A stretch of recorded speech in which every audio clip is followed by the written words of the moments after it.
Assalamualaikum warahmatullahi wabarakatuh.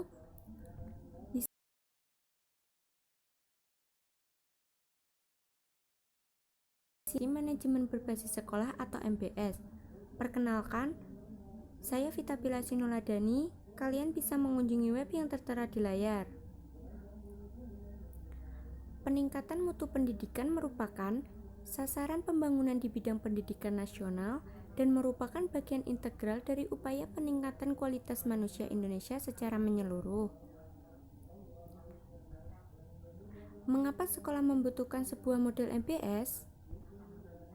Dibutuhkannya suatu model dalam pelaksanaan sekolah mampu menjadikan sekolah yang efektif dan produktif. Strategi yang sudah digunakan di beberapa negara maju dan saat ini sudah mulai dikembangkan di Indonesia adalah manajemen berbasis sekolah atau MBS. Model-model implementasi manajemen berbasis sekolah meliputi 1. Model MBS di Hong Kong, 2. Model MBS di Kanada, 3.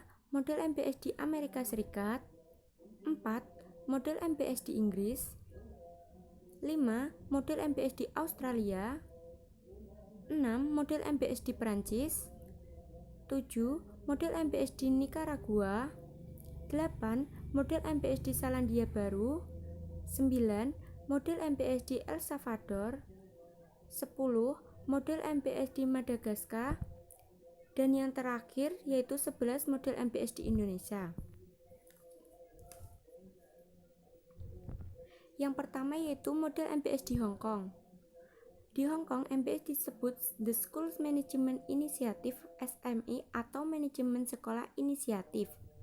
Model MBS di Hong Kong menekankan pentingnya inisiatif dari sumber daya sekolah sebagai pengganti inisiatif dari atas yang selama ini diterapkan. Dengan adanya prinsip tersebut, maka diperlukan suatu transparansi dan akuntabilitas dalam pengelolaan pendidikan yang meliputi penggunaan anggaran belanja sekolah dan penentuan hasil belajar siswa serta pengukuran hasilnya. 2. Yaitu model MBS di Kanada. Model MBS di Kanada disebut School Set Decision Making (SSDM) atau pengambilan keputusan diserahkan pada tingkat sekolah. Model MBS di Kanada memiliki ciri-ciri yaitu 1. Penentuan alokasi sumber daya ditentukan sekolah, 2. Anggaran pendidikan diberikan secara lump sum, 3. Alokasi anggaran pendidikan tersebut dimasukkan ke dalam anggaran sekolah, 4. Adanya program efektivitas guru, 5. Adanya program pengembangan profesionalisme tenaga kerja, dan yang menjadi ciri lain dari MBS model Kanada ini adalah peningkatan dan pengembangan profesionalisme tenaga kerja baik meningkat kemampuan guru maupun tenaga administrasi. 3. Yaitu MBS di Amerika Serikat. Model MBS di Amerika Serikat disebut dengan State-Based Management. Beberapa pendapat yang mendukung adanya MBS menyarankan bahwa sebagai syarat penting untuk meningkatkan kualitas pendidikan, maka otoritas pengambilan keputusan harus pada tingkat sekolah, karena mereka yakin dengan adanya MBS, sumber daya ke tingkat sekolah akan membuat kemajuan. Hal ini dapat menyebabkan sekolah memiliki kebebasan mencurahkan energi kreatifnya dan sekolah dapat mengembangkan diversifikasi pendekatan strategi untuk pencapaian tujuannya. Dan selanjutnya yaitu keempat, model MBS di Inggris. Model MBS di Inggris disebut Game-Managed School (GMS) atau manajemen swakelola pada tingkat lokal seperti dalam Undang-Undang Pendidikan tahun 1988 yang berisikan yaitu adanya kurikulum inti nasional, ujian nasional, serta pelaporan nasional. Kontrol tersebut, anggaran sekolah diberikan kepada lembaga pengelola atau pengawas beserta para kepala sekolah menengah ke atas dan sebagian sekolah dasar dalam waktu 5 tahun. Dan kelima yaitu model MBS di Australia. Model MBS di Australia memiliki karakteristik yang dapat dilihat dari aspek kewenangan sekolah yang meliputi 1. Penyusunan dan pengembangan kurikulum dan proses pembelajaran untuk meningkatkan hasil belajar siswa. 2. Meningkatkan pengelolaan sekolah yang dapat dilihat di antara 3 kemungkinan, yaitu Standard Flexibility Option atau SO, Extended Flexibility Option, TIEN 1 atau EO1, dan Extended Flexibility 2 atau EO2. 3. Membuat perencanaan, melaksanakan dan mempertanggungjawabkannya. 4. Adanya akuntabilitas dalam pelaksanaan MBS. 5. Menjamin dan mengusahakan sumber daya manusia dan sumber daya keuangan. Dan yang terakhir 6, yaitu adanya fleksibilitas dalam sumber daya sekolah. Selain karakteristik, ada upaya untuk melakukan pengelolaan. Sekolah perlu adanya pengorganisasian dengan menggambarkan kadar kewenangan yang diberikan kepada sekolah. Yang pertama, Standard Flexibility Option atau SO. Dalam bentuk ini, peran dan dukungan kantor distrik lebih besar. Kepala sekolah hanya bertanggung jawab terhadap penyusunan rencana sekolah dan melaksanakan pelajaran atau implementasi kurikulum. 2. Extended Flexibility Option 1 atau EO1.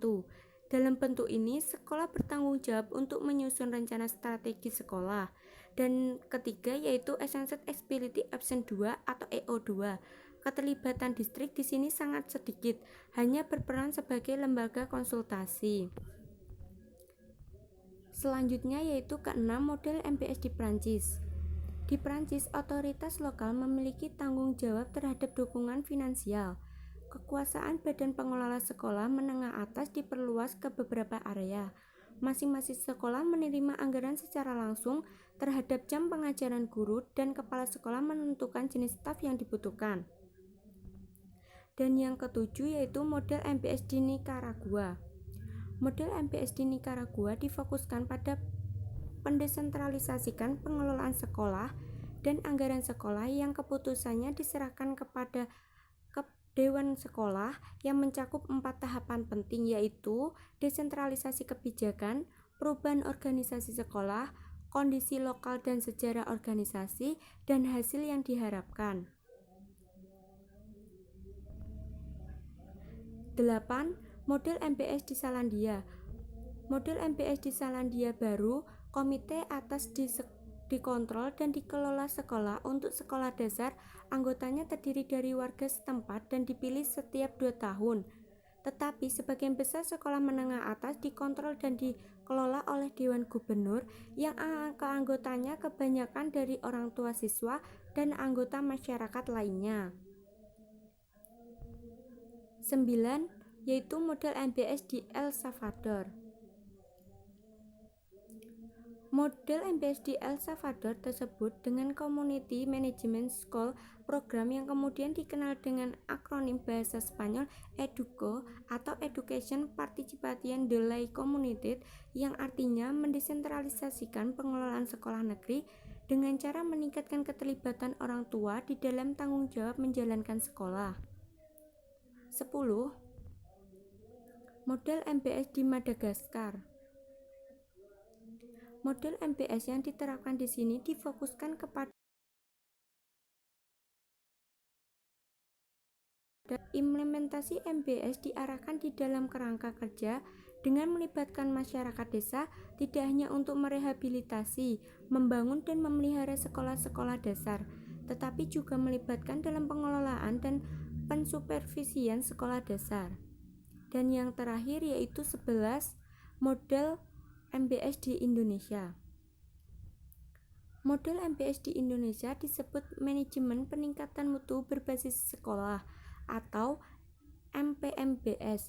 Dapat diartikan sebagai model manajemen yang memberikan otonomi lebih besar kepada sekolah, flexibility kepada sekolah, dan mendorong partisipasi secara langsung warga sekolah dan masyarakat untuk meningkatkan mutu sekolah berdasarkan pendidikan nasional serta perundang-undangan yang berlaku. Dari materi yang sudah saya sampaikan dapat ditarik sebuah kesimpulan, yaitu penerapan atau implementasi MBS pada suatu negara memiliki perbedaan dan karakteristik tersendiri. Hal ini terjadi karena sejarah masing-masing negara yang berbeda. Selain itu, kondisi masyarakat juga menentukan model MBS yang akan diterapkan. Walaupun masing-masing wilayah memiliki model yang berbeda, tetapi dari perbedaan itu tidak menimbulkan tujuan yang berbeda. Tujuan mereka hanya satu, yaitu meningkatkan mutu pendidikan. Sekian presentasi dari saya, kurang lebihnya mohon maaf. Wassalamualaikum warahmatullahi wabarakatuh. Terima kasih.